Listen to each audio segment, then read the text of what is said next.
গ্রামের ভেতর দিয়ে একটা ছোট নদী বয়ে গেছে। আর সেই নদীর পাড়ে ঘুরতে এসে পা স্লিপ করে পড়ে যায় একটি 16 বছরের মেয়ে। মেয়েটি বাঁচবার জন্য আর্তনাদ করছে। আর নদীর পাড়ে দাঁড়িয়ে তার চাচাতো আপু বাঁচাও বাঁচাও বলে চিৎকার করছে। আদ্রিয়ান তখন নদীর পাড়ে রাস্তা দিয়ে সাইকেলে করে যাচ্ছিল। সে তার মামাকে প্রতিদিন দুপুরে খাবার দিতে যায়। মামার বাজারের ভেতর মেডিসিনের দোকান আছে। মেয়েটির চিৎকারে আদ্রিয়ান সাইকেল থেকে নেমে পড়ে। সে দেখে একটা মেয়ে নদীর জলে হাবুডুবু খাচ্ছে। আর নদীর পাড়ে আর একটা মেয়ে চিৎকার করে সাহায্য চাইছে। আদ্রিয়ান বুঝতে পেরে সাইকেল ফেলে মেয়েটাকে বাঁচানোর জন্য নদীর জলে ঝাঁপিয়ে পড়ে। আদ্রিয়ান মেয়েটাকে কোলে তুলে নেয়।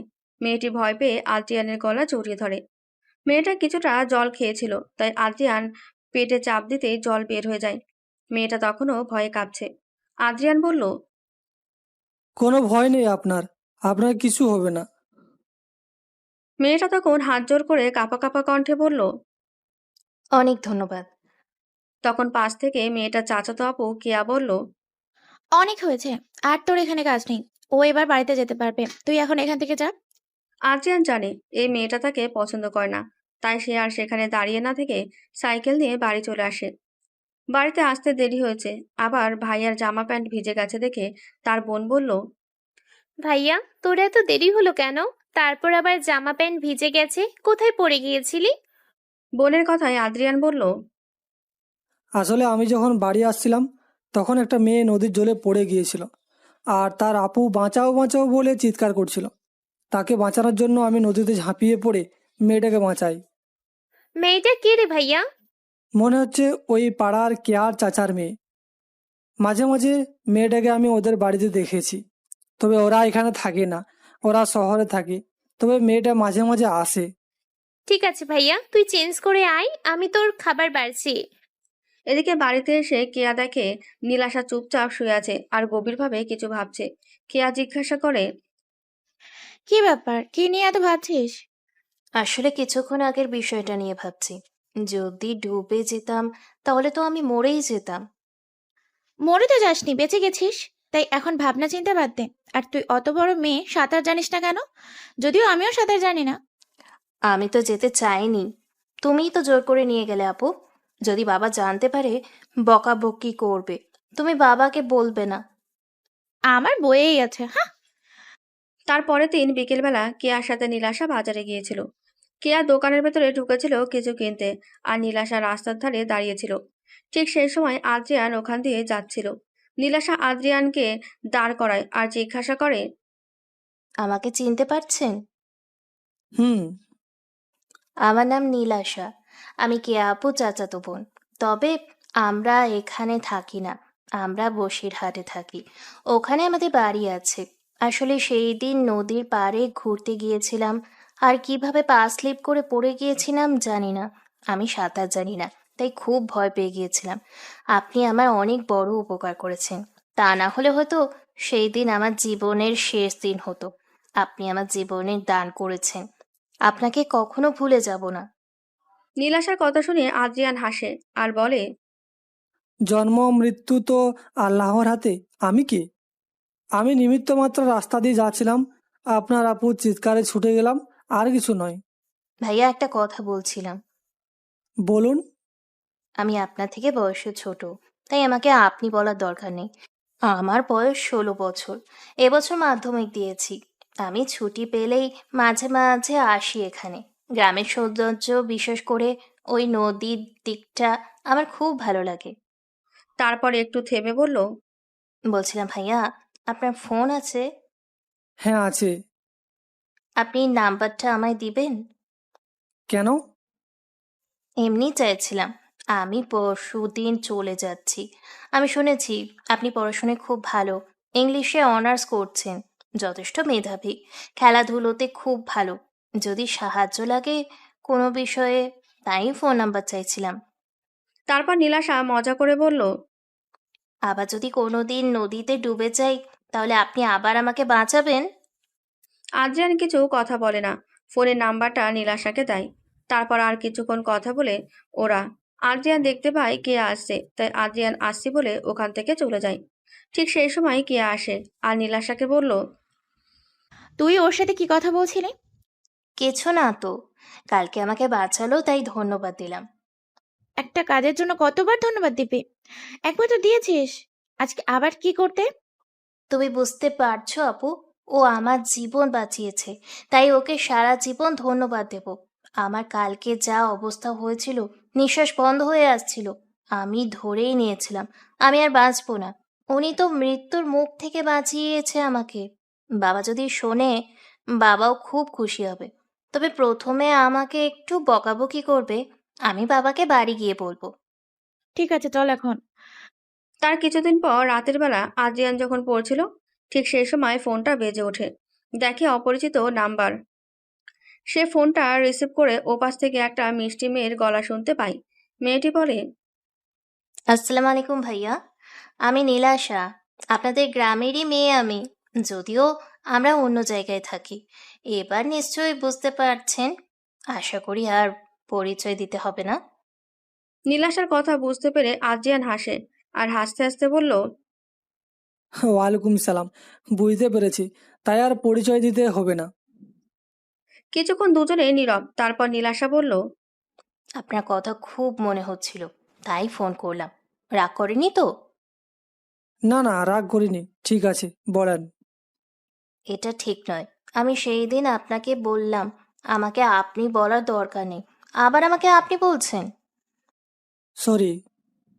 বলছিলাম, আমাদের বসিরহাটে আসবেন না? কেন? আপনাকে দেখতে ইচ্ছে করছে। নীলাশার কথায় আদ্রিয়ান হেয়ালি করে বলল, তুমি মজা করছো? কেউ আমাকে দেখতে চায় না। আমি কালো বলে সবাই আমাকে ঘৃণা করে। অনুষ্ঠান বাড়িতে আমাকে সাথে নিয়ে যায় না।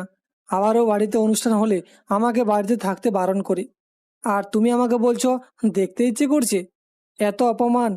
কি দোষ করেছিলাম?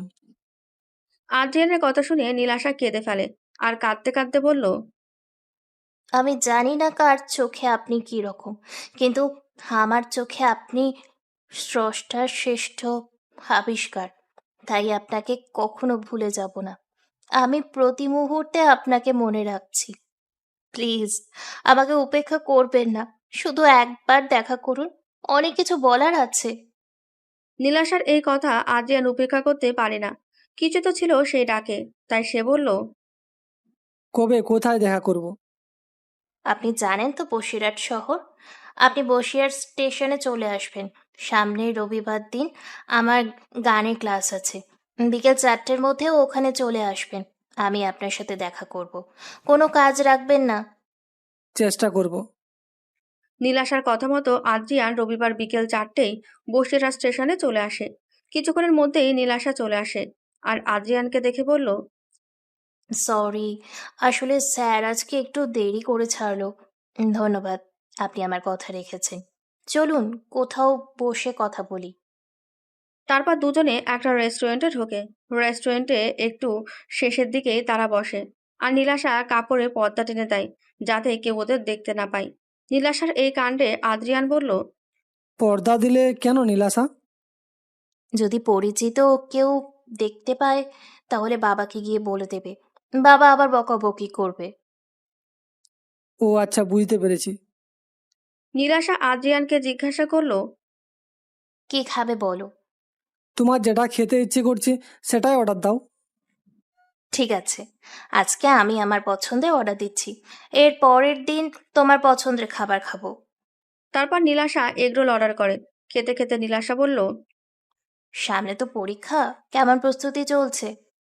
চলছে আর কি। তা তোমার তো মাধ্যমিক পরীক্ষা হয়ে গেছে, আবার কি নতুন ক্লাসের জন্য পড়াশোনা শুরু করে দিয়েছো? না, এখনো শুরু করিনি, করব। আজকে আমার গানের ক্লাস ছিল। প্রতি রবিবার আমি স্টেশনের পাশে স্যারদের বাড়িতে গান শিখতে আসি। নীলাশার কথা শুনে আদ্রিয়ান মজা করে বলল, তাই, খুব ভালো। তাহলে একদিন আমাকে গান শোনাতে হবে। একদিন নয়, সারা জীবন তোমাকে গান শোনাতে চাই। নীলাশার হঠাৎ করে তুমি বলে সম্বোধন করায় আদ্রিয়ান অবাক হয়ে যায়। নীলাশা আদ্রিয়ানের দিকে তাকিয়ে বলতে থাকে, আমি মেয়েটা খুব খারাপ? আমি কি বলেছি সেই কথা? আমি দেখতে পাচ্ছি তুমি কোনো না কোনোভাবে আমাকে ইগনোর করছো। গ্রামে যখন ছিলাম, একদিন আমি তোমাকে ডেকেছিলাম, তুমি আমাকে দেখেও না দেখার ভান করে চলে গিয়েছিলে। আমার কত কষ্ট হয়েছিল তুমি জানো? নীলাশার কথা শুনে আদ্রিয়ান বলল, ওই দিনের কথা বলছো? আসলে ওই দিন একটু তাড়া ছিল। আমার মামার মেডিসিনের দোকান আছে, ওখানে ডাক্তার বসে। সেদিন হার্ট স্পেশালিস্টের বসার দিন ছিল, আর বাড়িতে কাজ করতে গিয়ে আমার দেরি হয়ে গিয়েছিল। আর সেই দিন অনেক পেশেন্ট এসেছিল, আর বড় মামা বারবার ফোন করছিল। আমার ওখানে থাকার কথা ছিল, ডাক্তার পৌঁছে গিয়েছিল, সেই জন্য আমি তাড়াতাড়ি করে যাচ্ছিলাম। ও, বুঝতে পেরেছি। ঠিক আছে, তবে আর কখনো এরকম করবে না। আমার কিন্তু খুব কষ্ট হচ্ছিল। তারপর এখানে আসার পর আমি সারা রাত ঘুমোতে পারিনি। কি করব বুঝে উঠতে পারছিলাম না। তোমার ফোন নাম্বারটা আমার কাছে ছিল, আমি নিজেকে সামলাতে পারিনি, তাই তো ফোন করেছিলাম। দেখা করতে চাইছিলাম। নীলাশার কথা শুনে আদ্রিয়ান বলল, আমার গায়ের রং কালো। কথাটা আদ্রিয়ানকে নীলাশা শেষ করতে দিল না। তার আগেই নীলাশা উঠে আদ্রিয়ানের গালে কিস করে বলল, কে তোমাকে কারো বলছে, কে খারাপ বলেছে, তাতে আমার কিচ্ছু যায় আসে না। আমার চোখে তুমি শ্রেষ্ঠ পুরুষ, আর সারা জীবন থাকবে। আমি শ্রদ্ধা করি তোমায়। শত ঝড় এলেও আমার মনের জায়গা থেকে তুমি কখনো হারিয়ে যাবে না। আমার জীবনের প্রথম পুরুষ তুমি।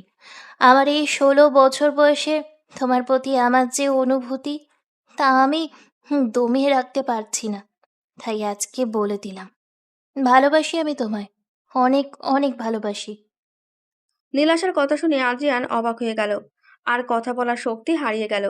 যে ছেলেটাকে সবাই ঘৃণা করে কালো বলে, আজ নীলাশার মতো সুন্দরী মেয়েটা তাকেই ভালোবাসে। নীলাশার পরশে সে নিজেকে কন্ট্রোল করতে পারছিল না। খুব কষ্ট হচ্ছিল। নিজেকে সংযত করে আদ্রিয়ান বলল, দেরি হয়ে যাচ্ছে, আমাকে আবারও বাড়ি ফিরতে হবে। নীলাশার আপত্তি করে না। এইভাবে মাঝে মাঝে ওরা দেখা করে।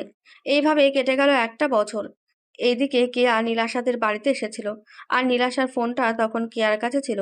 নীলাশা বাথরুমে ছিল। কেয়া ফোনটা রিসিভ করতেই আদ্রিয়ান বলল, এই রবিবার আমি দেখা করতে পারবো না, কিছু কাজ আছে। আদ্রিয়ানের কণ্ঠস্বর কেয়া চিনতে পারে, আর ফোনে দেখে জানু বলে সেভ করা আছে। কেয়া কিছু না বলে ফোনটা কেটে দেয়।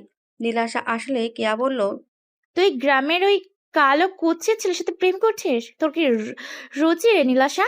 একছি। কেয়ার কথা শুনে নীলাশা অবাক হওয়ার ভান করে আর বলে, আপু, তুমি কি সব বলছো? আমি তো তোমার কথা কিছু বুঝতে পারছি না। একদম ন্যাকামি করার চেষ্টা করবি না। কিছু বুঝতে পারছিস না, তাই না? কথাটা বলে কেয়া নীলাশাকে ফোনটা দেখায় আর বলে, বুঝতে পারছিস। কয়েক মিনিট আগে ওই কালো ছেলেটা তোর ফোনে ফোন করেছিল, আর বলছিল এই রবিবার আসতে না পারবে না, কি কাজ আছে। তার মানে তুই প্রত্যেক রবিবার ওর সাথে দেখা করিস? কেয়ার কথা শুনে নীলাশা বলল, আপু, তুমি আমার ফোনে হাত দিয়ে ঠিক কাজ করনি। নীলাশার কথায় কেয়া আরো রেগে যায় আর বলে, আমি চাচিকে বলবো তুই যেটা করছিস সেটা ঠিক করছিস না। কেয়ার কথায় নীলাশা ভয় পেয়ে যায় আর বলে, প্লিজ আপু, তুমি মাকে বলবে না। মা জানতে পারলে আমাকে মেরে ফেলবে। তোমার পায়ে পড়ি আপু। নীলাশার কোনো কথাই কেয়া শুনল না। কেয়া নীলাশার মা জোনাকি বেগমকে গিয়ে বলে, চাচি, তোমার মেয়েকে শাসন করো। তুমি যে বলো তোমার মেয়েরা খুব ভালো, বাবা মার খুব কথা শুনে। তোমার বড় মেয়ে নীলাশা কি করেছে জানো? কেয়ার কথা বুঝতে না পেরে জোনাকি বেগম বলল, তুই কি বলছিস? আমি তোর কথা বুঝতে পারছি না, কেয়া। তোমার মেয়ে আমাদের গ্রামের ওই কালো ছেলেটার সাথে প্রেম করছে। কি করে কাটলো কুচ্ছিত ছেলের ভালো লাগলো আমি জানি না চাচি। তোমার মেয়ের মরণ দশা ধরেছে, তাই এই কাজ করছে। তারপর কেয়া জোনাকি বেগমকে সব কথা খুলে বলে। কেয়ার কথা শুনে জোনাকি বেগম খুব রেগে যায়। জোনাকি বেগম নীলাশার রুমে যায় আর নীলাশাকে বলে, নীলাশা, কেয়া কি বলছে? এইসব কি সত্যি?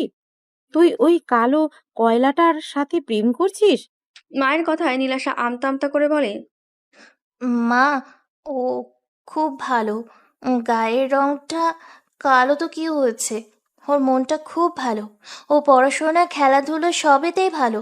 ও খুব সাহসী। ও পরোপকারী একটা ছেলে। তুমি জানো, আমি নদীর জলে পড়ে গিয়েছিলাম। আমার শ্বাস প্রশ্বাস বন্ধ হয়ে আসছিল। ভাবছিলাম মরেই যাব। তখন ও নিজের জীবন বিপন্ন করে আমাকে বাঁচায়। আল্লাহ ওকে পাঠিয়েছে আমার জীবনে। মা, তুমি ভুল বুঝো না। আল্লাহ, আর কাজ নেই? ওই রকম একটা ছেলেকে তোর জীবনে পাঠিয়েছে? তোর আমি প্রেম করা বার করছি। তুই আমার মেয়ে, আর তুই ওই রকম কালো কয়লা ছেলেটাকে কি করে পছন্দ করলি? ছি! আমি দুবার ছেলেটাকে দেখেছি, দেখেই তো বমি পাচ্ছিল। আর তুই আমার মেয়ে হয়ে আমি তো ভাবতেই পারছি না। এখনই ওই কালো কয়লার সাথে সম্পর্ক শেষ করে দিবি, তা না হলে আমার চেয়ে খারাপ কেউ হবে না। আর ফোনটা দে, তুই যদি না কিছু বলতে পারিস আমি বলে দেব। তারপর জোনাকি বেগম জোর করে নীলাশার কাছ থেকে ফোন নিয়ে কেয়াকে উদ্দেশ্য করে বলল, কেয়া, আমাকে দেখা কোন নাম্বার থেকে ফোন এসেছিল?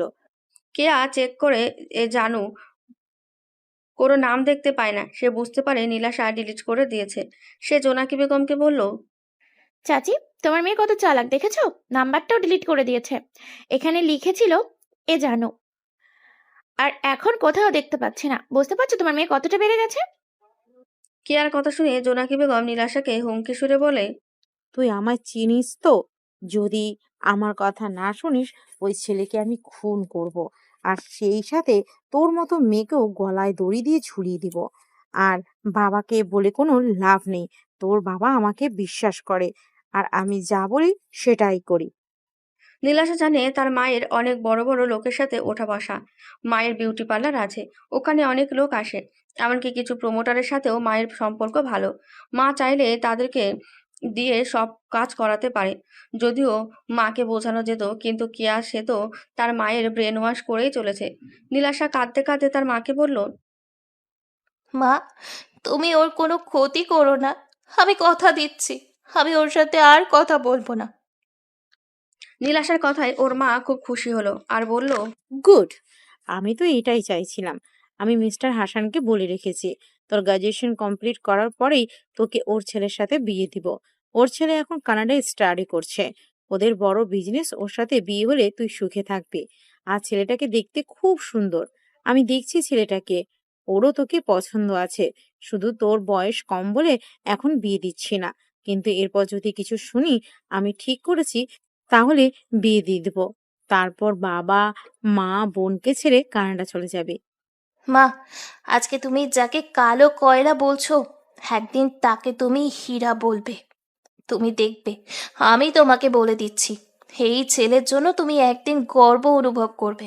আর সেই দিন তুমি বলবে, আমার মেয়ে ভুল ছিল না, আমার মেয়ে সঠিক মানুষকেই ভালোবেসেছিল। শুধু কিছু সময় অপেক্ষা করতে হবে। উপরে আল্লাহ আছে, সে একদিন সঠিক বিচার করবে। সকালবেলা ফোনের রিংটনে ঘুম ভাঙে আদ্রিয়ানের। ঘুম ঘুম চোখে সে ফোনের স্ক্রিনের দিকে তাকিয়ে দেখে নীলাশার ফোন। আদ্রিয়ান ফোন রিসিভ করে আর বলে, হ্যালো নীলাশা, কি ব্যাপার? এত সকালে কোনো সমস্যা? তোমার সাথে আমার কিছু কথা আছে, খুব জরুরি। আজ বিকাল 5টায় নদীর ধারে ওই পার্কে দেখা করবে। যত কাজই থাকুক, তুমি কিন্তু আসছো। আমি তো ফোন করেছিলাম, এই রবিবার আমি দেখা করতে পারবো না, কাজ আছে। সামনের রবিবার দেখা করব। খুব জরুরি দরকার, প্লিজ না বলো না। কি দরকার? দেখা হলে বুঝতে পারবে। কথাটা বলে নীলাশা ফোনটা কেটে দেয়। আর আদ্রিয়ান চিন্তা করতে থাকে কি এমন কথা। এমনিতেই আদ্রিয়ান জানে কেয়া তাকে পছন্দ করে না। আবারও শুনেছে কেয়া নীলাশাদের বাড়িতে গেছে, তাহলেও কিছু বলেনি তো। আদ্রিয়ান জানে নীলাশা মাকে দেখতে খুব সুন্দর, সবসময় সেজেগুজে থাকতে সে পছন্দ করে। তার নিজস্ব বিউটি পার্লার আছে, সে কালো পছন্দ করে না। আদ্রিয়ান নীলাশার কথা মতো সেখানে চলে যায়। তার আগে থেকেই ওখানে নীলাশা অপেক্ষা করছিল। আদ্রিয়ান আসার সাথে সাথে নীলাশা বলতে থাকে, তোমার সাথে রিলেশন কন্টিনিউ করা আমার পক্ষে সম্ভব নয়, তুমি আমাকে ভুলে যাও। তুমি কি বলছো নীলাশা? তুমি আমার সাথে রিলেশন রাখতে চাইছো না? তুমি কি বাংলা বোঝো না? আমি কতবার বলবো, তোমার সাথে সম্পর্ক কন্টিনিউ করা আমার পক্ষে সম্ভব না। কিন্তু কেন? কি দোষ আমার? নিজেকে কখনো দেখেছো আয়নাতে? ভালো করে দেখবে, তবে আমার মতো সুন্দরী মেয়ের সাথে প্রেম করতে আসবে। আমি তো অন্ধ, তাই তোমার রূপ আমার চোখে এতদিন ধরা পড়েনি, এবার ধরা পড়েছে। আর আমি বুঝতে পারছি আমি ভুল করেছি। আমি আর ভুল করতে চাই না, তাই তোমাকে বলে দিলাম, আমাকে ফোন করবে না, আমার সাথে কোনো রকম যোগাযোগ করার চেষ্টা করবে না। নীলাশার কথায় আদ্রিয়ান অবাক হয়ে যায় আর বলে, কিন্তু তুমি তো বলেছিলে তুমি আমার রূপ নয়, আমার মেধা, পরিশ্রম, সততা আর আমার সাহসিকতাকে ভালোবাসো। তাহলে আজকে আবার হঠাৎ তোমার এই পরিবর্তন? তখন যেটা মনে হচ্ছিল সেটা বলেছি, আর এখন যেটা মনে হচ্ছে সেটা বলছি। তারপর একটু থেমে নীলাশা বলল, আমি জানি না, সব কথা বলা আমার পক্ষে সম্ভব নয়। শুধু একটা কথা, আমি তোমার সাথে আর সম্পর্ক করতে চাই না, মনে রাখতে চাই না। বুঝতে পেরেছো? তাই তোমাকে বলছি, কোনোভাবেই তুমি আর আমার সাথে যোগাযোগ রাখবে না। যদি রাখো তাহলে আমি আত্মহত্যা করব। আমার মৃত্যুর কারণ তুমি হবে, শুধু তুমি হবে। ভালো থাকবে। এখন আমি আসছি। আল্লাহ হাফিজ। কথাটা বলে নীলাশা আর 1 মিনিটও দেরি করে না, ওখান থেকে চলে যায়। আর আদ্রিয়ান করুণ চোখে ওর চলে যাওয়ার দিকে তাকিয়ে থাকে। ওর খুব কষ্ট হয়, কিন্তু সে কাঁদতে পারে না, কারণ পুরুষের কান্না শোভা পায় না। আল্লাহ পুরুষকে অনেক শক্তিশালী করে পাঠিয়েছে, তাদের দুর্বল হলে চলবে না। আমাদের গল্পের হিরো আদ্রিয়ান তালুকদার। আদ্রিয়ানের বাবা সেলিম তালুকদার। বিয়ের 10 বছরের মাথায় আদ্রিয়ানের মা পলি বেগমকে ছেড়ে অন্য জায়গায় সংসার পাতে। তাই অভিমান করে আদ্রিয়ানের মা পলি বেগম তার বাপের বাড়ি চলে আসে। আদ্রিয়ানদের মামাদের অবস্থা খুব ভালো। আদ্রিয়ানরা 1 ভাই 1 বোন। আদ্রিয়ানের ছোট বোনের নাম মিথিলা। আদ্রিয়ানের 2 মামা। বড় মামার রাদিন মেডিসিনের দোকান আছে। বড় মামার 2 ছেলে মেয়ে। ছেলে আরিয়ান আর ছোট মামা প্রাইমারি স্কুলের টিচার। ছোট মামার একটাই মেয়ে, মিতু। আদ্রিয়ানের নানু জসিম চৌধুরী তার সম্পত্তি 3 ভাগে ভাগ করে। স্বামী পরিত্যক্তা মেয়ে ও 2 নাতি-নাতনির কথা ভেবে পলি বেগমের নামে 3 বিঘে জমি লিখে দেন। এতে জসিম চৌধুরীর ছেলে ও তাদের বউরা খুব অশান্তি করে। তারা বলে বিয়ের আগে জামাইকে টাকা দেওয়া হয়েছিল, আবার কেন জমি দিতে হবে। পলি বেগম ছোটবেলায় রোড অ্যাক্সিডেন্ট হয় আর তার পায়ে আঘাত লাগে। তারপর থেকে সে পা খুঁড়িয়ে চলতো। আজহারের বাবা সেলিম তালুকদার খুব মেধাবী ছিল, কিন্তু ওদের আর্থিক অবস্থা ভালো ছিল না। অভাবের জন্য সে পড়াশোনা করতে পারছিল না। টাকা দিয়ে সেলিম তালুকদারকে সাহায্য করেছিল জসিম চৌধুরী। সেলিম তালুকদার জসিম চৌধুরীর মামাতো ভাইয়ের ছেলে ছিল। সেলিম তালুকদারের বাবা আজাদ তালুকদার জানতো তার ফুফাতো ভাই খুব ভালো মানুষ, কখনো সে কাউকে ফিরিয়ে দেয় না। তাই আজাদ তালুকদার জসিম চৌধুরীর বাড়িতে এসেছিল সাহায্যের জন্য। জসিম চৌধুরী কোনো প্রশ্ন না করে টাকা দিয়েছিল। তবে আজাদ তালুকদার তাকে বলেছিল, তুমি আমার ছেলের অনেক উপকার করলে, আমি কখনো ভুলে যাব না। যদি আমার ছেলে প্রতিষ্ঠিত হতে পারে তাহলে তোমার মেয়ে পলিকে আমি আমার ছেলে সেলিমের সাথে বিয়ে দেব। আজাদ তালুকদার কথাটা সবার সামনেই বলেছিল, তাই সবাই জানতো সেলিমের সাথে পলির বিয়ে হবে। মেয়ের সমস্যার জন্য জসিম চৌধুরীও খুব চিন্তায় ছিল। তাই আজাদ তালুকদারের প্রস্তাবে সে খুব খুশি হয়। কিন্তু চাকরি পাওয়ার পর সেলিম পলিকে বিয়ে করতে অস্বীকার করে। সেলিমের বাবা আজাদ তালুকদারের ছেলের ওপর বিরক্ত হয় আর বলে তাকে ত্যায্য করবে। যে মানুষটা অমর বিপদে পাশে দাঁড়ালো, টাকা দিয়ে সাহায্য করলো, আর আজকে সেই মানুষটাকে দেওয়া কথা রাখতে হবে না? যে বাবার কথা রাখতে পারে না তার ছেলে হওয়ার কোনো যোগ্যতা নেই। সেলিম তালুকদার তার বাবাকে খুব ভালোবাসতো, তাই সে আর অমত করে না। সেলিম চৌধুরী ও পলি বেগমের বিয়ে হয়। কিন্তু বিয়ের 10 বছরের মাথায় সেলিম তালুকদার অফিসে এক সহকর্মীর সাথে রিলেশনে জড়িয়ে পড়ে। আর তখন থেকেই পলি বেগমের সাথে অশান্তি শুরু হয়। সেলিম চৌধুরী পলি বেগমকে ডিভোর্স না দিয়ে তার সহকর্মীকে বিয়ে করে। সবাই বলেছিল কেস করতে, কিন্তু পলি বেগম কিচ্ছু করেনি। যে মানুষটা তাকে ভালোবাসে না, তার সন্তানদের চায় না, জোর করে তাকে ধরে রেখে কি লাভ? তাই পলি বেগম নিশ্চুপ থাকে। 8 বছরের আদ্রিয়ান আর 3 বছরের মিথিলাকে নিয়ে সে বাবার বাড়ি চলে আসে। আদ্রিয়ানের যখন 16 বছর বয়স, মাধ্যমিক পরীক্ষা দেয়, তখনই তার মা হঠাৎ করে বুকে ব্যথা অনুভব করে আর তার ইন্তেকাল হয়। মায়ের মৃত্যুতে আদ্রিয়ানের খুব কষ্ট হলেও সে নিজের বোনের কথা ভেবে নিজেকে শক্ত রাখে। সে যখন উচ্চ মাধ্যমিক পরীক্ষা দিয়ে কলেজে ভর্তি হয়, তখন তার নানু মারা যায়। নানু মারা যাওয়ার পর সে বুঝতে পারে তার নিজের বোন ছাড়া তার আর কেউ আপন নেই। আদ্রিয়ানের গায়ের রং খুব কালো, সেজন্য তাকে কেউ পছন্দ করে না। তার মামা মামি ও মামাতো ভাই বোনেরা সবাই ওকে কথা শোনায়। ছোট থেকেই চোখের সামনে মায়ের কষ্ট দেখেছে। আদ্রিয়ান মেধাবী স্টুডেন্ট, স্কলারশিপের টাকায় সে পড়াশোনা করেছে। এমনকি তার বোনের খরচ তার ছোট মামা দিলেও সেও মাঝে মাঝে বোনকে কিছু দরকার পড়লে কিনে দেয়। আদ্রিয়ানের বয়স এখন 20 বছর। সে অনার্স ফাইনাল ইয়ারের ছাত্র। নীলাশ ও আদ্রিয়ান একই গ্রামের, কিন্তু নীলাশার বাবা ব্যবসা করে। সেই সূত্রে নীলাশার বাবা মতিন চৌধুরী পরিবার নিয়ে বসিরহাটে থাকে। আদ্রিয়ানের গায়ের রং খুব কালো। তার হাইট প্রায় 6 ফুট। সে ভালো ছুটতে পারে। স্কুলে খেলার প্রতিযোগিতায় সে সবসময় প্রথম হতো। আদ্রিয়ানের গায়ের রঙের জন্য তাকে অনেকেই অপছন্দ করে, যার ফলে আদ্রিয়ানের খুব বেশি বন্ধু হয়নি।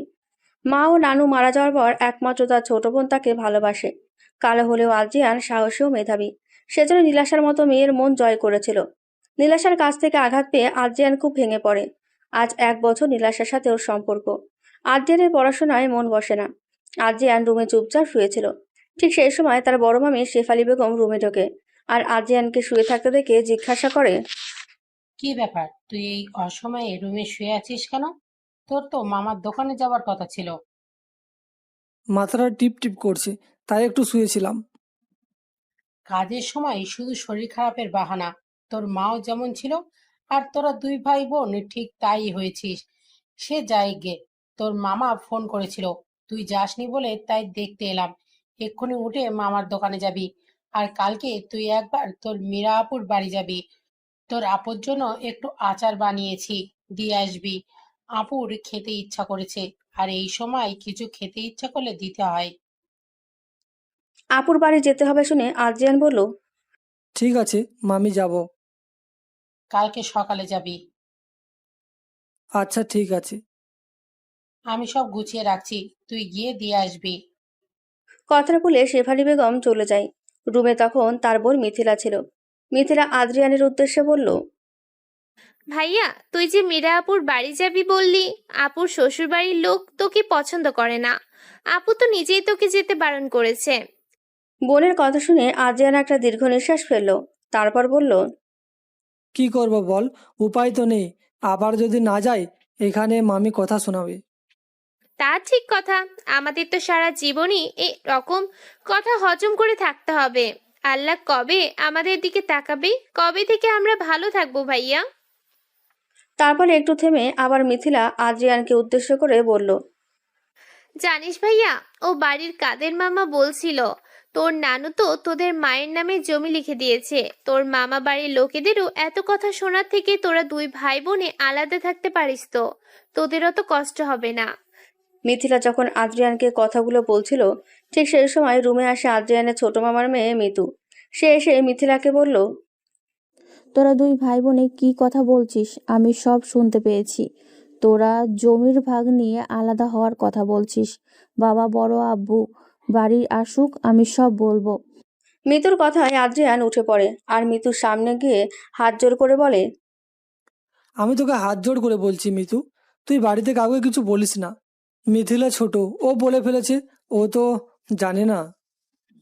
আদ্রিয়ানের কথা শুনে মিতু বলল, আমি বাড়িতে কিছু বলবো না, কিন্তু তার আগে মিথিলা আমার একটা কাজ করে দিতে হবে। মিতুর কথা শুনে দুই ভাই বোনে অবাক হয়ে গেল। আদ্রিয়ান বলল, কি কাজ মিতু? মিথিলা নয়, আমি করে দিব, আমাকে বল। না ভাইয়া, তুমি পারবে না। এই কাজটা মিথিলাকে দিয়ে করাবো। আদ্রিয়ান কৌতূহল দমন করতে না পেরে মিতুকে বলল, কি কাজ আমি পারবো না, অথচ মিথিলা পারবে? তোমাকে বলা যাবে না ভাইয়া, সম্পূর্ণ সিক্রেট। তবে যাই করিস, দেখবি মিথিলার যেন কোনো ক্ষতি না হয়। বুঝতেই তো পারছিস, এই বাড়িতে কেউ আমাদেরকে দেখতে পারে না। আমরা দুই ভাই বোনে একে অপরের পরিপূরক। আমার যেমন মিথিলাকে দরকার, সেরকম আমাকেও মিথিলার দরকার। মিতু আদ্রিয়ানের ছোট মামার মেয়ে, মিথিলার থেকে 6 মাসের বড়। একসাথেই পড়াশোনা করে। তারা দুজনে কোচিংয়ে পড়ে আর কোচিংয়ের স্যারকে মিতু পছন্দ করে। প্রপোজ করতে চায় চিঠি দিয়ে। সেই কাজের জন্য মিতু মিথিলাকে ব্যবহার করতে চায়। আদ্রিয়ান এসেছে তার বড় মামার মেয়ে মীরা আপুর বাড়ি। মীরা 4 মাসের প্রেগনেন্ট। তার কিছু খেতে শখ হয়েছে, সেজন্য মায়ের কাছে আবদার করেছে। তার মা আদ্রিয়ানের হাত দিয়ে পাঠিয়ে দিয়েছে। আদ্রিয়ানকে দেখে মীরা বলল, কি ব্যাপার, তুই এখানে কি করতে এসেছিস? আপু, তোমার মা তোমার জন্য খাবার পাঠিয়েছে। আমার মায়ের মাথাটা একদম গেছে। কি করতে তোর হাত দিয়ে পাঠিয়েছে? এসব জিনিস আমি খেতে পারবো না, তুই নিয়ে যা। মীরার কথা শুনে আদ্রিয়ানের মনটা খারাপ হয়ে যায়। সে বলল, আপু, খাবারটা বড় মামি দিয়েছে। এটা আমি নিজের হাতে তৈরি করিনি, শুধু প্যাকেটে ভরা আছে। আমি নিয়ে এসেছি, এটা খেতেও তোমার ঘেন্না করবে। তোর আপাত মস্ত সবটাকেই আমার ঘেন্না লাগছে, আর তোর নিজের হাতে বয়ে নিয়ে আসা জিনিসটাকে ঘেন্না করবো না? আমার দরকার নেই, তুই নিয়ে চলে যা। আর তোরা দুই ভাই বোনে খেয়ে নিবি। আমি মাকে ফোন করে বলে দেব, যদি কিছু পাঠাতে চায় যেন অন্য কারো হাত দিয়ে পাঠায়, আর হলেও তোর হাত দিয়ে যেন না পাঠায়। মীরার কথা শুনে তার স্বামী সাহিল বলল, মীরা, এভাবে কথা বলো না। ওর গায়ের রং কালো বলে এভাবে বলবে? তুমি এখন প্রেগনেন্ট, এই অবস্থায় তোমার ভালো কিছু চিন্তা করতে হবে। তুমি কি করছো? মানুষকে দেখে তুমি ঘৃণা করছো। যদি তোমার সন্তানটা ওর মতো গায়ের রং কালো হয়, তাহলে তুমি কি করবে? ওকে মেরে ফেলবে? সাহিলের কথায় মীরা রেগে যায় আর বলে, এই উল্টোপাল্টা কথা একদম বলবে না। আমার ছেলে ওর মতো কালো হবে না। আমরা দুজনে কালো নাকি যে আমাদের ছেলে কালো হবে? আমি তোমার ফুপুকে দেখেছি আর ফুপাকেও দেখেছি, ওরা দুজনই কিন্তু কালো ছিল না।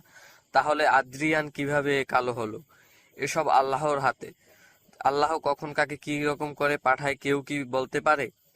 এখন তুমি প্রেগনেন্ট, ভালো কিছু চিন্তা করো, মানুষের সাথে ভালো ব্যবহার করো, তাতেই আল্লাহ তোমার ভালো ফল দেবে।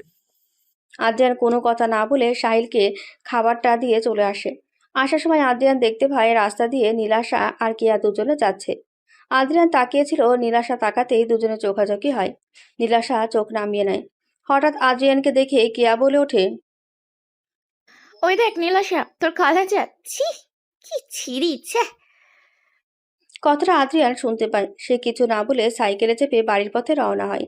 আদ্রিয়ান চলে গেলে নীলাশা কেয়াকে বলল, কেয়া আপু, সবসময় কথাটা বলতে হবে কেন? পৃথিবীতে ওই শুধু কালো আর কেউ কালো হয় না। চোখ বুঝলেই তো আমরা সব কিছু অন্ধকার দেখি। তাছাড়া পৃথিবীতে কৃষ্ণাঙ্গরাও শ্বেতাম্বরদের থেকে কোনো অংশে কম নয়। নেলসন ম্যান্ডেলা দেশের রাষ্ট্রপতি ছিল, এই রকম উদাহরণ অজস্র আছে। নীলাশার কথা শুনে কেয়া একটু বিরক্ত হলো আর বলল, আমার কি মনে হয় তুই এখন ওই কালাজাতকে ভালোবাসিস? চাচি যে তোকে এত বকাবকি করলো, তবুও তোর লজ্জা নেই? কেয়ার কথায় নীলাশার ভালো লাগছিল না। নীলাশা বলল, আপু, তুমি উল্টোপাল্টা কথা বলবে না।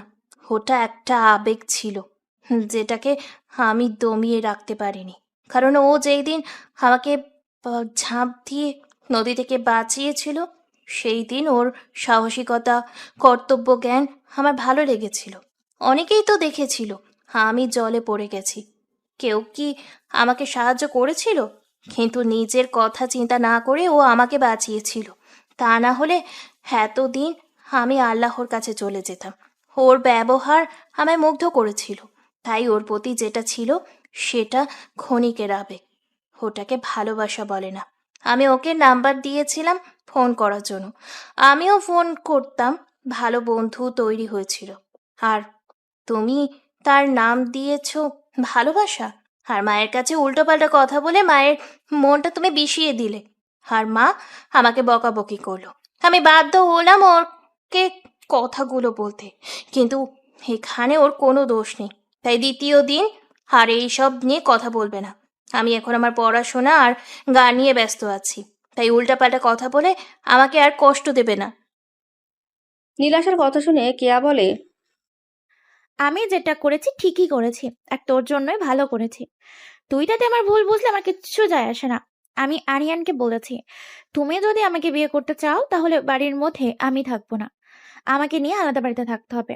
আর ওই বাড়িতে যদি থাকি তাহলে ওই পাপটাকে যেন আমার বাড়িতে না দেখি। কেন জানি না, ওকে দেখলে আমার সহ্য লাগে না। কেয়া আপু, ওটা তোমার ব্যক্তিগত মতামত। আরিয়ান ভাইয়ার মতো ওর অধিকার আছে ওই বাড়িতে থাকার। আমি শুনেছি ওর নানু ওর মায়ের নামে সম্পত্তি লিখে দিয়েছে, ওরাও ওই বাড়িতে থাকতে পারবে। তবু সব থাকা সত্ত্বেও ওই বাড়ির লোকেরা ওদের সাথে খারাপ ব্যবহার করে। এটা কিন্তু ঠিক নয়। ও নয় কালো দেখতে, ভালো নয়, কিন্তু ওর বোন মিথিলা কত সুন্দর দেখতে, ওকেও তো ওই বাড়িতে দাসীর মতো রেখে দিয়েছে। অধিকার আছে ওই বাড়িতে থাকতে নাকি? আমি থাকতে দেব না। আমি আরিয়ানকে বলেই দিয়েছি, আমাকে পেতে গেলে ওকে এই বাড়ি থেকে তাড়িয়ে দিতে হবে। ও যদি আমার কথা শোনে তাহলে এক কি হাল করব ও নিজেও জানে না।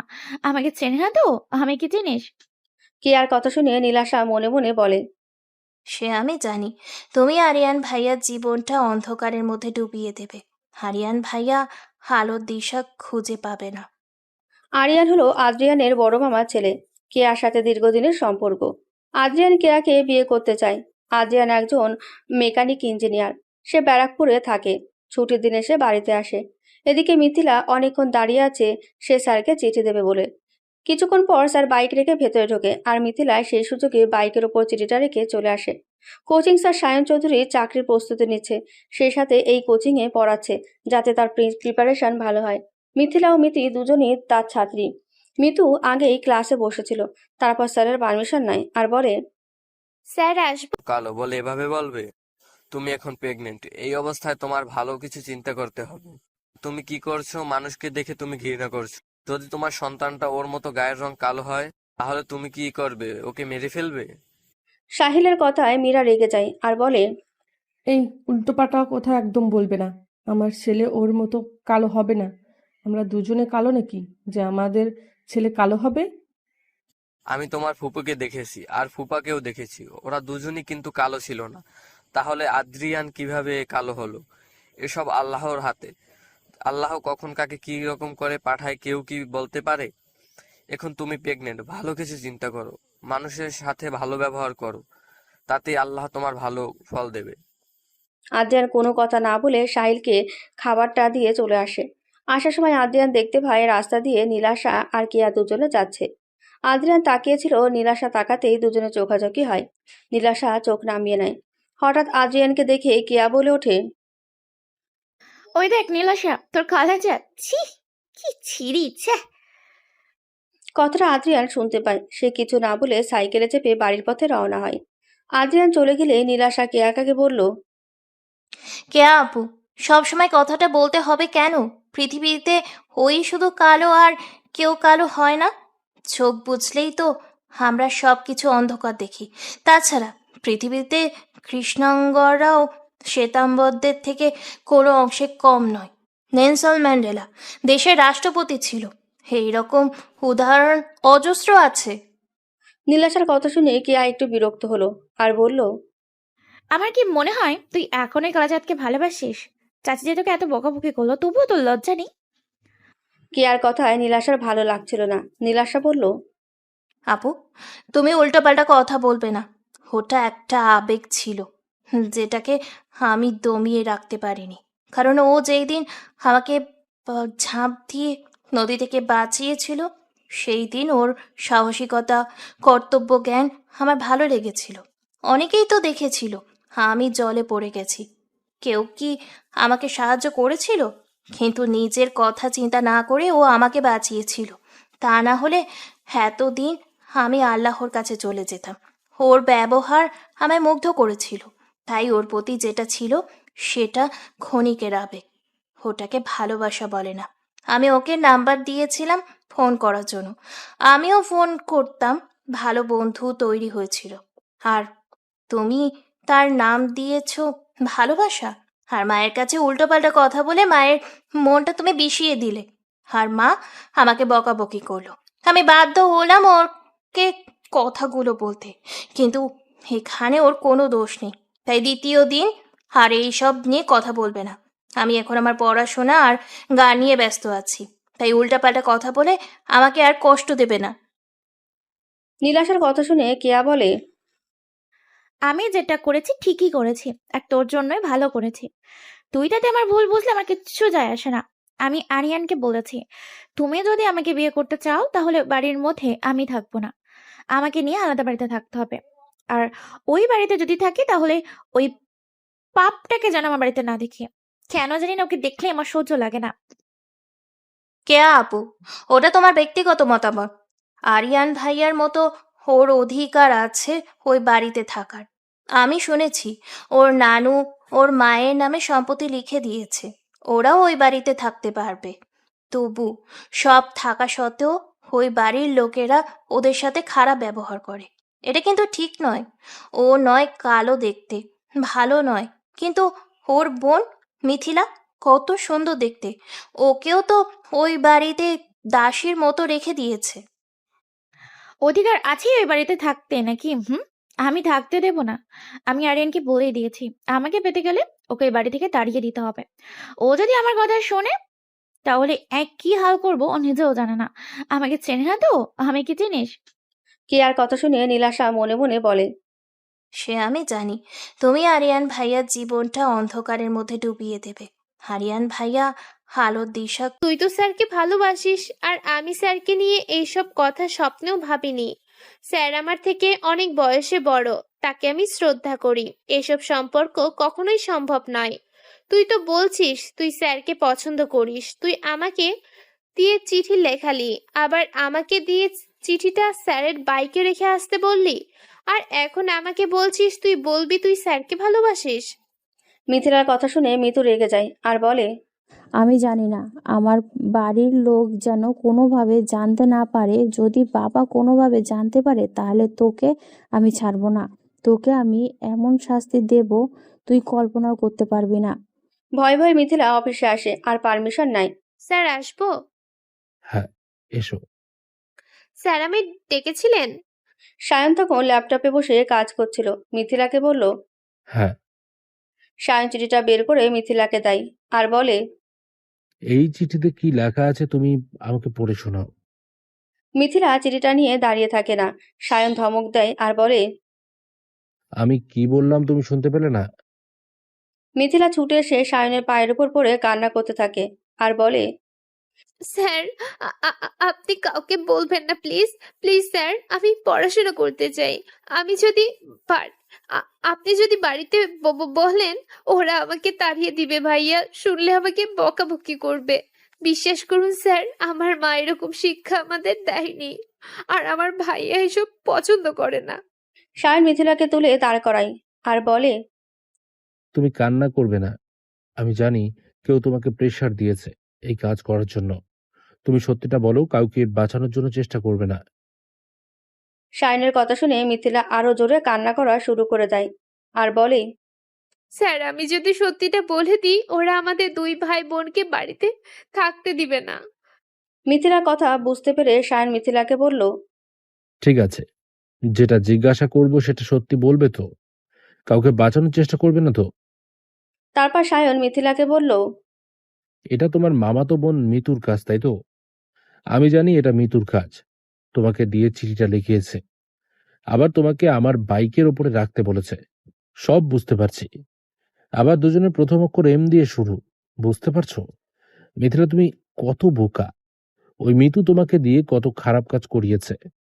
তবে আমি কাউকে কিছু বলবো না। আমি চাই না তোমরা দুই ভাই বোনে কোনো বিপদের মধ্যে পড়ো। আমি তোমাদের দুই ভাই বোনের বিষয়ে সবটাই জানি। তবে একটা কথা, অন্যের কথা শুনে আর কখনো ভুল করবে না। জীবনে বড় হও, ভালো করে পড়াশোনা করো। হয়তো ভালোবাসা আসবে, তবে এই মুহূর্তে তাকে গ্রহণ না করাটাই শ্রেয়। নিজের ফিউচারের দিকে লক্ষ্য করো, আর মিতুকে সাপোর্ট করবে না। আর কোনো কাজে ওকে তুমি সাহায্য করবে না। এরপর যদি আমি দেখি তাহলে আমি কিন্তু তোমাকে কঠিন শাস্তি দেব। আজকে তোমাকে আমি সতর্ক করে দিচ্ছি, ওই মিতু ভালো নয়। আমি যেটা চোখে দেখতে পাচ্ছি তুমি সেটা বুঝতে পারছো না। আরও তোমাকে ঢাল হিসেবে ব্যবহার করছে। আমার সব দিকে লক্ষ্য থাকে, আর আমি সবটাই জানি। আমি চাই না ওর সঙ্গে মিশে তুমি তোমার ভবিষ্যৎটা নষ্ট করো। এখন তুমি এসো, খুব সাবধানে থাকবে। তারপর সায়ন তার ফোন নাম্বারটা লিখে দিয়ে মিথিলাকে বলল, আর এই নাম্বারটা তোমার কাছে রেখে দাও। যদি কখনো দরকার পড়ে আমাকে ফোন করবে। আমি হয়তো আর বেশি দিন এই কোচিংয়ে থাকবো না।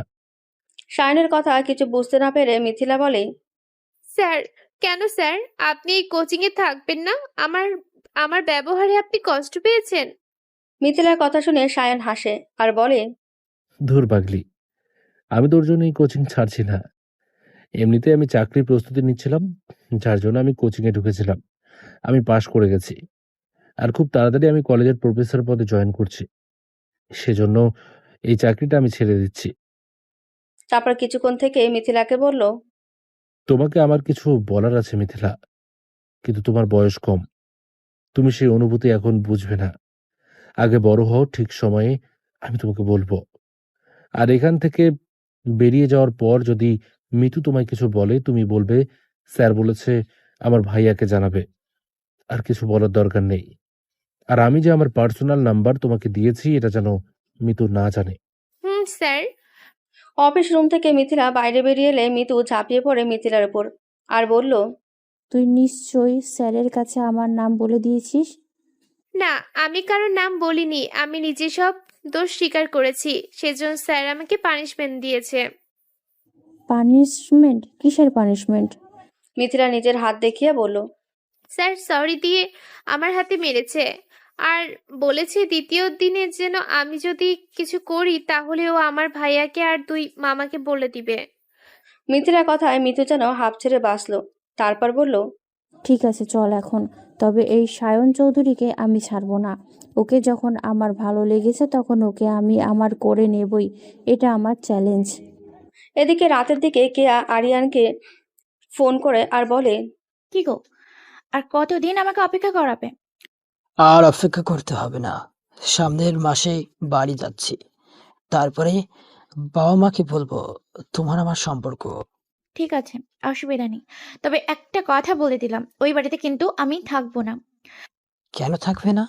তোমার ওই ফুপুর ছেলেকে আমার একদম সহ্য হয় না। ওকে দেখলেই আমার বমি পায়। ও যদি ওই বাড়িতে থাকে আমি কিন্তু থাকবো না। তাতে কি হয়েছে? ও ওর মতো থাকবে, তুমি তোমার মতো থাকবে। আমার পক্ষে সম্ভব নয়। তুমি তাড়াতাড়ি আমার কাছে আমাকে নিয়ে যাবে। নতুন চাকরি, এখন ফ্ল্যাট পেতে 3 বছর অপেক্ষা করতে হবে। আমি আমার বন্ধুর সাথে রুম শেয়ার করে থাকি, কিন্তু তোমাকে ওইভাবে রাখতে পারবো না। তাহলে আজিয়ানকে বাড়ি থেকে চলে যেতে বলো। ওই কালো কুচ্ছি ছেলেটাকে আমি সহ্য করতে পারি না। তুমি কি বলছো কেয়া? আর্যন বাড়িতে কত কাজ করে জানো? বাবার দোকানে যায়, বাবার দোকানে ওষুধ এনে দেয়, আমাদের জমি সব আর্যন দেখাশোনা করে। আর তুমি বলছো ওকে বাড়ি থেকে চলে যেতে? ও চলে গেলে আমাদের কত ক্ষতি হবে জানো? আমি তো কাজের জন্য এখানে থাকি, সপ্তাহে একদিন বাড়ি যাই। আর ও চলে গেলে এই কাজগুলো কে করবে? এত বিশ্বাসী ছেলে কোথায় পাবো? তুমি একটু বোঝার চেষ্টা করো, অবুঝের মতো কথা বলো না। আরিয়ানের কথা শুনে কেয়া বলল, তাহলে আমাকে ভুলে যাওয়ার চেষ্টা করো। আমি তখনই তোমাকে বাড়িতে যাব যখন আজিয়ান নামক বোঝাটা ওই বাড়ি থেকে চলে যাবে, তার আগে নয়। কথাটা বলে কেয়া ফোনটা কেটে দেয়। আরিয়ান হ্যালো হ্যালো করে দেখে কেয়া ফোন কেটে দিয়েছে। আরিয়ান কেয়াকে খুব ভালোবাসে, ওকেও হারাতে চায় না। আজ দীর্ঘ 6 বছর ওদের সম্পর্ক। আরিয়ান ইঞ্জিনিয়ার পড়ে চাকরি পেয়েছে, এবার সে কেয়াকে বিয়ে করে সংসার করতে চায়। রাতের দিকে আরিয়ান তার মা শেফালি বেগমকে ফোন করে আর বলে, আসসালামু আলাইকুম মা, কেমন আছো? ছেলের ফোন পেয়ে শেফালি বেগম আবেগ ধরে রাখতে পারে না। অনেকদিন আরিয়ান ফোন করেনি, তাই সে উদ্বিগ্ন কণ্ঠে বলে, ওয়ালাইকুম আসসালাম। আলহামদুলিল্লাহ বাবা, আমি ভালো আছি। ট্রেনিং শেষ হয়ে গেছে, কবে বাড়ি আসবি? হ্যাঁ মা, ট্রেনিং শেষ হয়ে গেছে। তোমাকে একটা কথা বলার ছিল। কি বলবি বল। কেয়া ফোন করেছিল, ওর বাবা মা চাপ দিচ্ছে, বলছে অন্য জায়গায় বিয়ে দিয়ে দিবে, সেজন্য বলছে ওদের বাড়িতে প্রস্তাব দিতে। ঠিক আছে, এতে সমস্যা কি? এমনিতেই কেয়াকে আমারও পছন্দ। তুই বাড়ি আয়, তারপর তোকে নিয়ে আমি আর তোর বাবা একদিন যাব। কিন্তু মা, কে একটা শর্ত দিয়েছি। শর্তের কথা শুনে শেফালি বেগম বলল, শর্ত? কিসের শর্ত দিয়েছে? যদি আর্যন এই বাড়িতে থাকে তাহলে ও বউ হয়ে এই বাড়িতে থাকতে পারবে না। কিন্তু মা, আমি এখনো কোম্পানি থেকে ফ্ল্যাট পাইনি, আমার প্রায় 3 বছর অপেক্ষা করতে হবে। ততদিন আমি যেমন সপ্তাহে যাই সেরকম যাব। কিন্তু ও কিছুতেই রাজি হচ্ছে না, ওর আর্যনকে পছন্দ নয়। ও কালো বলে কি ওকে ঘৃণা করে। আরিয়ানের কথা শুনে শেফালি বেগম বলল, সমস্যা কি? আরিয়ানকে এই বাড়ি ছেড়ে চলে যেতে বলবো। ওর জন্য তো আর কেয়ার মতো বড়লোক বাপের একমাত্র মেয়েকে আমরা হাতছাড়া করতে পারবো না।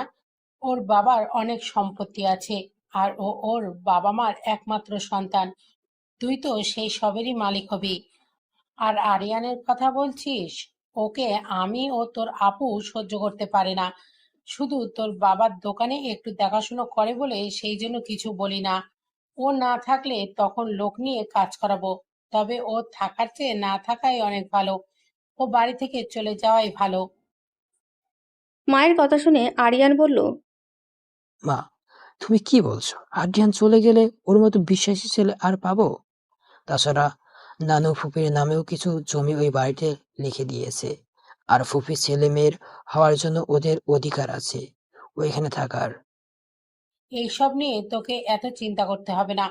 তাছাড়া ওর বোন আছে তো, ও বাড়ি থেকে চলে গেলে ওর বোনকে দিয়ে করাবো। ওকে কি বসে বসে খাওয়াবো নাকি? আর কি বললি, সম্পত্তি? ও একবার দখল নিয়ে দেখুক না, তারপর ওই দুই ভাই বোনের যা অবস্থা করব তা আমার মনে মনে আছে। আর তোর ফুপি আমাদের সংসারে সর্বনাশ করেছে। এমনিতেই ওর পায়ের জন্য অনেক চিকিৎসা হয়েছিল, আবার ওর জামাইকে বিয়ের আগেও টাকা দেওয়া হয়েছিল। ওই মানুষটাকে না চাইলেও আমি ঘৃণা না করে পারি না। ওই সব কথা ছেড়ে তুই আগে বল, তুই কবে আসবি? সামনের সপ্তাহে আসবো। তারপর আমরা কিয়াদের বাড়ি যাব। ঠিক আছে। আজকে আদ্রিয়ান বড় মামার দোকানে সারাদিনই ছিল। দোকানে বড় ডাক্তার বসেছিল। আদ্রিয়ান বাড়ি এসে ক্লান্ত হয়ে রুমে শুয়েছিল। তখন তার কাছে তার বোন গেল। আদ্রিয়ান বুঝতে পেরে তার বোনকে বলল। কিছু বলবি? আদ্রিয়ানের কথাতে মিথিলা আমতা আমতা করে বলল। ভাইয়া, তো তো তো তো- তোর সাথে আমার কিছু কথা আছে। কি বলবি বলে ফেল। ভাইয়া, তুই আমায় ভুল বুঝিস না, আমি একটা খারাপ কাজ করেছি। মিথিলার কথা বুঝতে না পেরে আদ্রিয়ান কৌতূহলবশত তাকে জিজ্ঞাসা করল। ভুল কাজ? কি ভুল কাজ করেছিস? আদ্রিয়ানের কথা শুনে মিথিলা আমতা আমতা করে বলল। আসলে সেদিন তোর আর আমার কথা মিতু শুনতে পেয়ে গিয়েছিল, আর ও বাড়িতে সবাইকে বলে দিবে বলেছিল। হ্যাঁ, তার জন্য কি হয়েছে? ও আমাদের দিয়ে একটা কাজ করাবে বলেছিল, সেটা তুই জানিস তো? জানি তো। তা তোকে দিয়ে কি কাজ করিয়েছে? কাজটা হলো, আমাদের কোচিং এর সায়ন স্যার বলছে ওকে মিতু ভালোবাসে। তারপর সমস্ত ঘটনা মিথিলা আদ্রিয়ানকে খুলে বলল। বোনের মুখ থেকে সব কথা শুনে আদ্রিয়ান বলল। ঠিক আছে, আমি স্যারের সাথে কথা বলবো, তোকে চিন্তা করতে হবে না। তবে তুই মিতুর সাথে খুব বেশি মিশবি না। আমি মিশতে চাই না, ওই তো আমাকে দিয়ে নানা রকম বাজে কাজ করায়। আমার খুব বিরক্ত লাগে। আর কিছু বললেই বলবে সেদিনের কথা বাড়িতে বলে দিব। তোরা সম্পত্তির ভাগ নিতে চাস? আমি কি করব বল? আমার মন দিয়ে পড়াশোনা করতে ইচ্ছে করে, কিন্তু মিতুর পাগলামিতে আমি বিরক্ত। আমার এসব ভালো লাগে না, ও তো বুঝতে চায় না। কথাটা বলে মিথিলা আদ্রিয়ানকে ধরে কাঁদতে থাকে। আদ্রিয়ান ওকে সান্ত্বনা দেয় আর বলে। তোকে আর কান্নাকাটি করতে হবে না। আর কিছুদিন কষ্ট কর, দেখবি আমি কিছু একটা কাজ পেয়ে যাব। তোকে তখন আর এ বাড়িতে রাখবো না, আমি আমার কাছে নিয়ে চলে যাব। কিন্তু এখন তো আমার কিছু করার নেই, এখন এই বাড়িতে থাকতেই হবে। কি কাজ পেয়েছিস? চেষ্টা করছি, খুব চেষ্টা করছি। আল্লাহ যেন এবার আমাদের দিকে একটু দয়া করে। আমি প্রাণপণে নিঃশ্বাস নিতে চাই।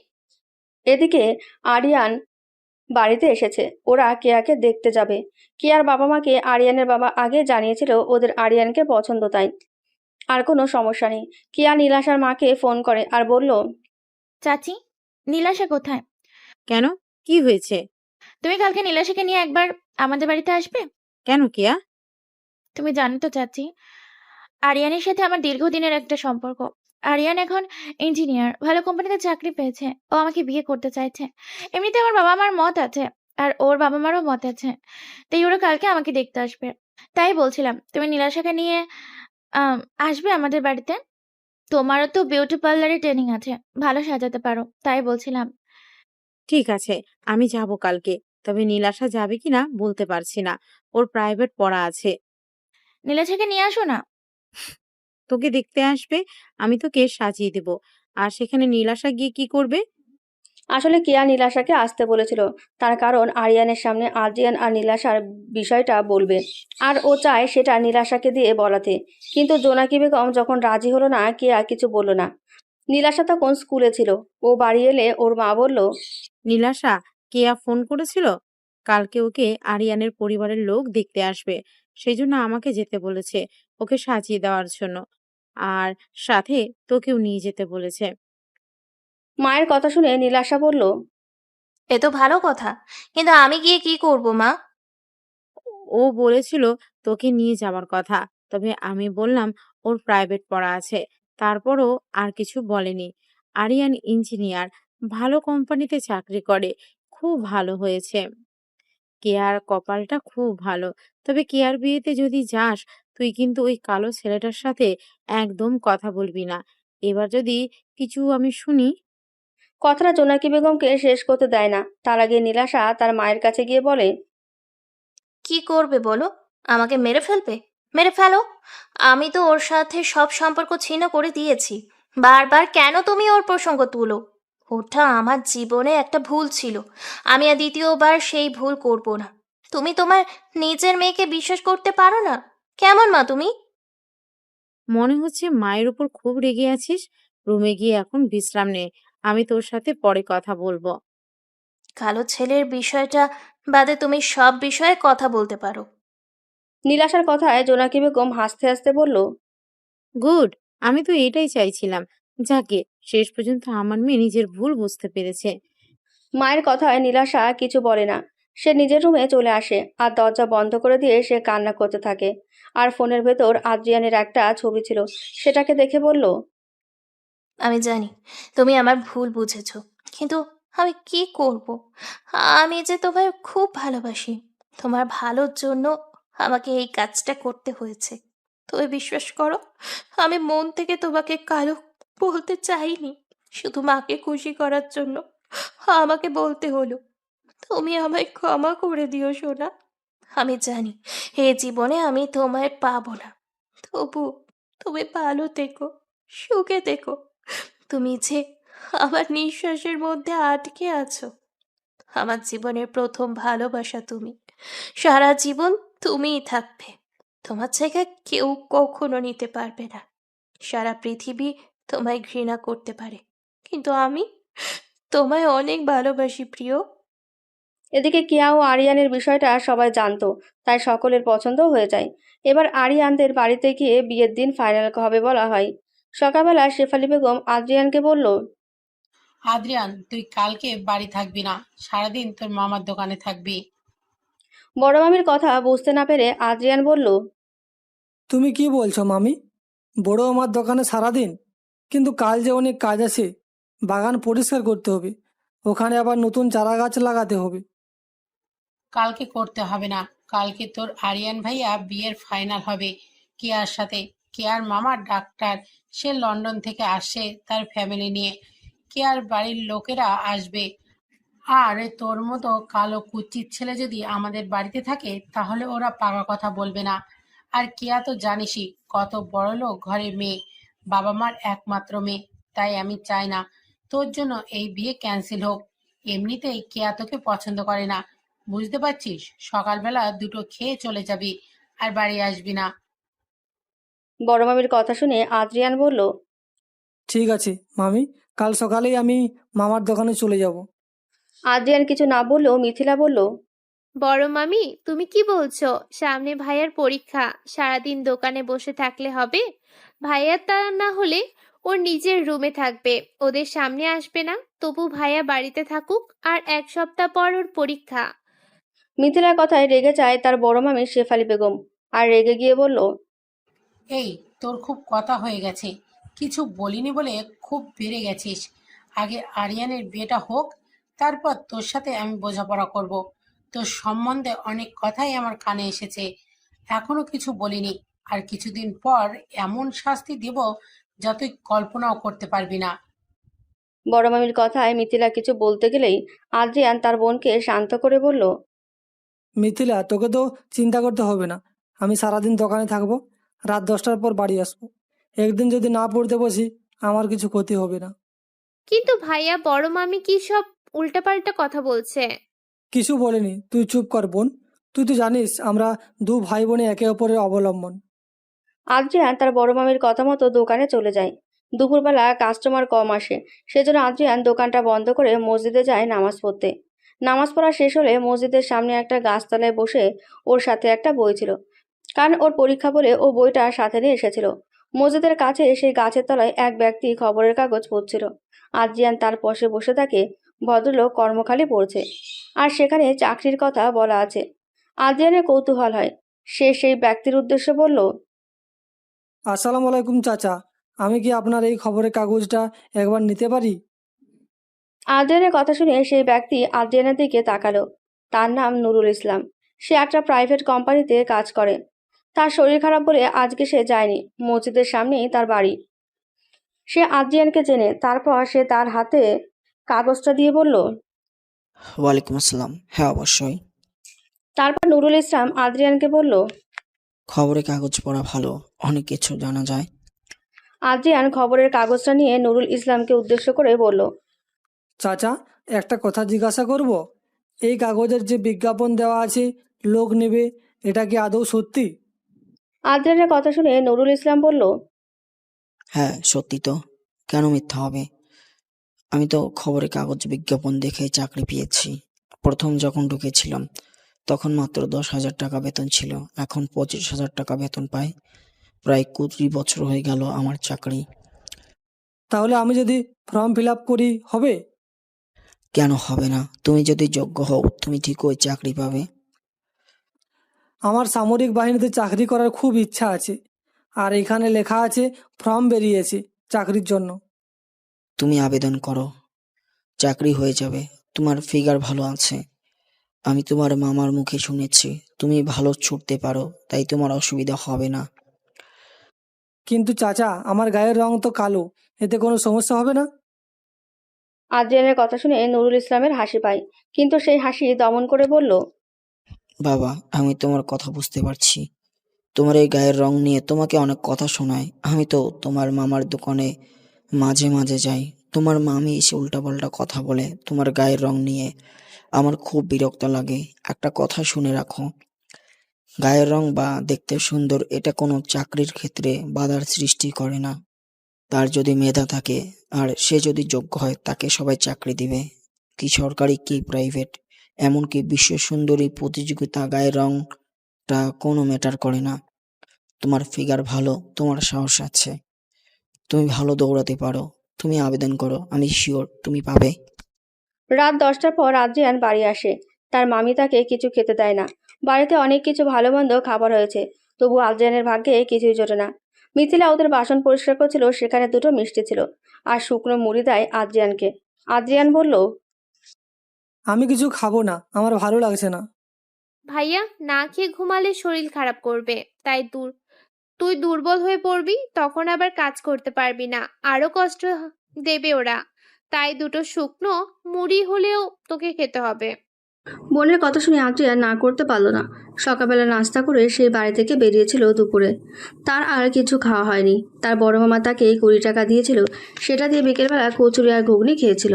এখন রাত 11টা বেজে গেল, তাই তার খিদেও পেয়েছে। বোনের কথা সে আর কিছু না বলে মুড়ি খেলো। মিথিলা আদ্রিয়ানকে বলল। ভাইয়া, তোর ফর্ম ফিল আপের টাকা তুই কার কাছে দিয়েছিস? কেন? আজকে তামিম ভাইয়ের সাথে দেখা হয়েছিল। তামিম ভাই বলেছিল তামিম ভাইয়া তোকে টাকা দিয়েছে। কেন? তুই টাকাটা যে ভাবে হোক দিয়ে দিবি। কেন? তামিম ভাইয়ের কথাবার্তা আমার ভালো লাগে না, ওর চোখের দৃষ্টি আমার পছন্দ নয়। ও আজকে আমাকে বাজে একটা প্রস্তাব দিয়েছে, যেটা আমার পছন্দ নয়। আমি ভাইয়াকে ভালো ছেলে বলে জানতাম। আমি যখন ওর কথায় খুব বিরক্ত হই তখন ও বলে তোর ভাইয়া আমার হাতে আছে, আমি তোর ভাইয়াকে সাহায্য করি, তাই তোকে পেতে আমার খুব একটা বেশি সময় লাগবে না। মিথিলা কথাটা বলতে বলতে চোখ দিয়ে কয়েক ফোঁটা নোনা জল গড়িয়ে পড়ে। আদ্রিয়ান বলল। ঠিক আছে, আমি তামিমকে টাকাটা ফেরত দিয়ে দিব। তুই আর কান্না করিস না, তোর চোখের জল দেখে আমার বুকে যন্ত্রণা বেড়ে যাচ্ছে। তুই কোথায় পাবি ভাইয়া? বুঝতে পারছি না, আমার হাতে কিছুই নেই, আর পরীক্ষাটা দেওয়াটা আমার খুব জরুরি আছে। আমি একটা কথা বলবো? বল।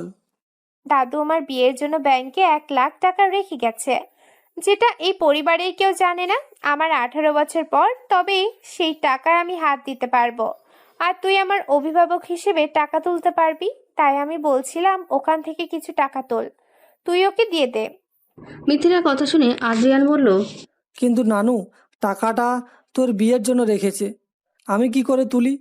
তাছাড়া ওই টাকাটার ব্যাপারটা তুই আর আমি ছাড়া কেউ জানে না। যদি বাড়িতে কেউ জানে অসুবিধা হবে। কেউ জানতে পারবে না, আমরা কাউকে বলবো না। তুই ব্যাংকে থেকে কিছু টাকা তুলে নিয়ে এসে তামিম ভাইকে দিয়ে দিবি। আমার যখন বিয়ে হবার ঠিকই হবে, বড় মামা তো শুধু তোকে দিয়ে কাজ করায়, কিছু দেয় না। তবু ছোট মামা মাঝে মাঝে কোচিং এর বেতনটা দেয়। আমি আর মিতু একসাথে পড়ি বলে ছোট মামা টাকাটা মিটিয়ে দেয়। বোনের কথায় আদ্রিয়ান রাজি না হয়ে পারে না, কারণ তামিম ভালো ছেলে বলে জানতো, কিন্তু তার বোন মিথ্যে বলতে পারে না। তাই সে ভাবলো যেভাবে হোক টাকাটা মেটাবে। এই মুহূর্তে বোনের কথা তাকে শুনতে হবে। তারপর চাকরির জন্য ফর্ম ফিল আপ করতে হবে, সেখানেও টাকা লাগবে। তারপরের দিন আদ্রিয়ান ব্যাংক থেকে কিছু টাকা তুলে নিয়ে আসে আর ওর বন্ধু তামিমকে দেয়। টাকাটা দেখে তামিম বলল, তুই কোথায় টাকা পেলি? তোর এতে জেনে লাভ কি? তুই টাকা পাস, টাকা নে। আমি কোথা থেকে পেয়েছি সেটা তোর না জানলেও চলবে। তবে তোকে একটা কথা বলি, তুই যেটা করেছিস ঠিক কাজ করিসনি। মিথিলা তোকে নিজের ভাইয়ের মতো ভাবে, আর তুই সেইখানে ছি। আমি ভাবতেও পারছি না, আমি তোকে ভালো ছেলে বলে জানতাম, আর তুই কি করলি? তামিম বুঝতে পারে মিথিলা আদ্রিয়ানকে সব বলে দিয়েছে। তাই তামিম বলল, ও, তার মানে মিথিলা তোকে বলে দিয়েছে, ভালোই করেছে। তা না হলে আমি বলতাম তুই তো একদিন আমার শালা হবি। তবে তোর বোন হেভি মাল আছে, আমি কিন্তু ওকে দেখে পাগল হয়ে যাই, তাই তো প্রস্তাবটা দিয়েছি। তামিমের কথা শুনে রেগে যায় আদ্রিয়ান, তবু সে নিজেকে সংযত করে নেয়। সে জানে এই মুহূর্তে রেগে গেলে সমস্যা হতে পারে, তার সামনে চাকরির সুযোগ আছে। তাই সে রাগ কন্ট্রোল করে তামিমের হাতে টাকাটা দিয়ে ওখান থেকে চলে আসে। আর তামিম চিৎকার করে বলতে থাকে। আদ্রিয়ান কথাটা শুনতে পায়, কিন্তু সে কিছু বলে না। আদ্রিয়ান বাড়িতে এলে তার বড় মামি, ছোট মামি দুজনেই তার সামনে এলো। বড় মামি শেফালি বেগম বলে, আদ্রিয়ান, তোর আরিয়ান ভাই আর বিয়ে ঠিক হয়ে গেছে। তবে কেয়া বলেছে তুই যদি এই বাড়িতে থাকিস তাহলে কেয়া এই বাড়িতে বউ হয়ে আসবে না। আমি তোর জন্য আমার ছেলের ভবিষ্যৎ নষ্ট করতে পারবো না। আর 3 মাস পর বিয়ে হবে। এই 3 মাসের মধ্যে তোকে তোর ব্যবস্থা করে নিতে হবে। তোর এই বাড়িতে থাকা যাবে না। কি করবি না করবি তার দায় বা দায়িত্ব কোনোটাই আমাদের নয়। 20 বছর বয়স হয়ে গেছে। তোর বাপ তো কবেই তোদের তাড়িয়ে দিয়েছে, আর তোর মাও তোদের ছেড়ে চলে গেছে। এই এতদিন তো আমরা মানুষ করলাম, এবার তোরটা তুই ভেবে নে। মিথিলার যেমন আছে ও থাকবে, তারপর ওকে দেখে শুনে আমরা বিয়ে দিয়ে দেবো। তোর কোনো দায়িত্ব আমরা নিতে পারবো না। আদ্রিয়ান রুমে এলে মিথিলা বলল, ভাইয়া, বড় মামি, ছোট মামি সবাই তোকে হুমকি দিল, তুই কি কিছু করবি ভেবেছিস? মাত্র 3 মাস সময়, এই 3 মাসের মধ্যে কি কাজ করবি? এখনো তোর গ্র্যাজুয়েশন কমপ্লিট করা হলো না। আমি জানি তোর জন্য এই সংসার থেকে কোনো টাকাও দেয় না। তুই কোন প্রাইভেটে না নিয়ে নিজের প্রচেষ্টায় এত দূরে এগিয়েছিস, আর বাকি রাস্তাও যেতে পারবি, সে বিশ্বাস আমার আছে। বোনের কথায় আদ্রিয়ান কিছু বলে না। সে ফর্ম তুলে ফিল আপ করে। কিছুদিন পর বাড়িতে চিঠি আসে। আদ্রিয়ান তখন বাড়িতে ছিল না। চিঠিটা মিথিলার হাতে দেয়। মিথিলা বুঝতে পারে তার ভাইয়ের চাকরির জন্য আবেদন করেছিল। আদ্রিয়ান বাড়িতে এলে চিঠিটা মিথিলা তার ভাইকে দেয় আর বলে, ভাইয়া, তুই কোথায় ফর্ম ফিল আপ করেছিস? হ্যাঁ, কেন? তার চিঠি এসেছে। চিঠিতে আদ্রিয়ান সামরিক বাহিনীতে ও যে ফর্ম ফিল আপ করেছিল তার চিঠি। আদ্রিয়ান তারপর পরীক্ষায় বসে। মাঠ এবং লিখিত পরীক্ষা দুটোতেই আদ্রিয়ান খুব ভালো পারফর্ম করে। কিছুদিন পর আদ্রিয়ানের হাতে আসে জয়েনিং লেটার। লেটার পেয়ে আদ্রিয়ান খুব খুশি হয়। খুশিতে তার চোখ দিয়ে নোনা জল গড়িয়ে পড়ে। মিথিলা ভাইকে বলল, কি হলো ভাইয়া, তোর চোখে জল কেন? আদ্রিয়ান তার বোনকে জড়িয়ে ধরে আর বলে, বোন, আমার সামরিক বাহিনীতে চাকরি হয়ে গেছে। আমার কতজনের স্বপ্ন, আমি দেশের জন্য কাজ করব। আমার স্বপ্ন বাস্তবে পূরণ হতে চলেছে, আর আমি অপেক্ষা করব না। ওরা সামনের সপ্তাহে আমাকে যেতে বলেছে। আমার প্রথম জয়েন্ট দিল্লি অফিসে। তুই চিন্তা করবি না, আমি প্রতিদিন তোকে ফোন করব, আর তুই নিজের খেয়াল রাখবি। আমি জানি আমার বোন অনেক দায়িত্বশীল, সে সহজে ভেঙে পড়ে না। আদ্রিয়ানের কথা শুনে মিথিলা কাঁদতে কাঁদতে বলল, না ভাইয়া, ভেঙে পড়বো না। এই তো আমার আনন্দের দিন। আমি তো চাই তুই বড় হ। মায়ের স্বপ্ন ছিল তুই অনেক বড় হবি, আর নানু বলতো তুই অনেক বড় হবি রে ভাইয়া। সকালবেলা খাবার টেবিলে আদ্রিয়ানের ছোট মামি রুহি বেগম আদ্রিয়ানকে বলল, দামড়া হাতির মতো শুধু খেলে হবে, কিছু কাজ তো করতে হবে। আর কদিন বসে বসে মামাদের অন্ন ধ্বংস করবি? রুহি বেগমের কথা শুনে ছোট মামা জিসান বলল, গল্পের বাকি অংশ দেখতে চাইলে এখনই সাদা আকাশ ইউটিউব চ্যানেলটি সাবস্ক্রাইব করে রাখুন। ধন্যবাদ।